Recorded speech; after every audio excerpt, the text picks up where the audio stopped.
फेरि म यहाँ अर्को दिदीले कटमा माछा मार्नु भएको छ, त्यो स्टाइल पनि तपाईँहरूलाई म देखाउँछु कटमा चाहिँ कसरी माछा मारेको छ भनेर। म यहाँ जाँदैछु, अघि पनि देखेको थियौँ पूजन भाइ र मैले। पूजन भाइ चाहिँ मासतिर छ, कटमा माछा टन्नै पार्नु भएको छ, त्यो देखाउँछु तपाईँहरूलाई म। तपाईँहरूले देख्न सक्नुहुन्छ आन्टी चाहिँ त्यहाँ हुनुहुन्छ, 4वटा बोटुकामा कट थाप्नु भएको छ। अनि ला छाता उडायो आन्टीको, छाता त यता उडायो आन्टी, यहाँ उडाउन खोज्दैछ।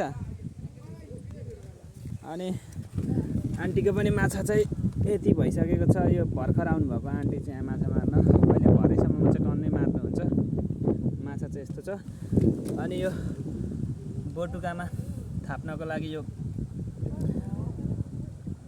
कट मैदा यहाँ सबै राख्नु भएको छ।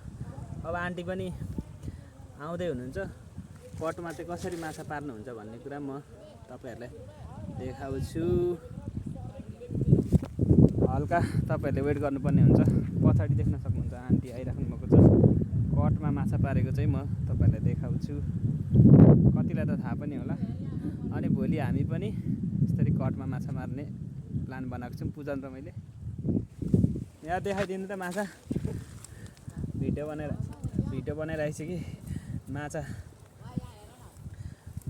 कटमा यसरी माछा परेको छ। यो यहाँनिर हाल्दै हुनुहुन्छ माछा, तपाईँहरूले देख्न सक्नुहुन्छ। माछा मार्न चाहिँ एकदम रमाइलो लाग्छ। पहिले म पनि मार्थेँ यसरी चाहिँ, तर मैले मारेको छुइनँ, मेरो दाइले मार्नुहुन्थ्यो। अनि अब फेरि त्यो कटको तयारी चाहिँ यसरी गर्नुहुन्छ, त्यो हाल्नुभयो। अनि त्यही सुतीको कपडाले फेरि सानो पाल बनाएर त्यो बोटुकालाई बेरेर बाँध्नुहुन्छ, अनि पानीमा गाडेर